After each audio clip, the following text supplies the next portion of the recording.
ये भजन माता रानी के चरणों में समर्पित है। आइए माता रानी के चरणों में अर्जी लगाते हुए भजन का आनंद लेते हैं।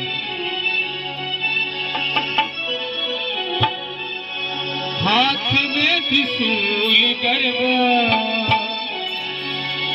हाथ में त्रिशूल गरबा, सोनेवा कहारी रूपवा मनवा मोहतवा, सुरतिया मनवा मोहतवा, मुरतिया मनवा मोहतवा, की बाड़ी माए की बाड़ी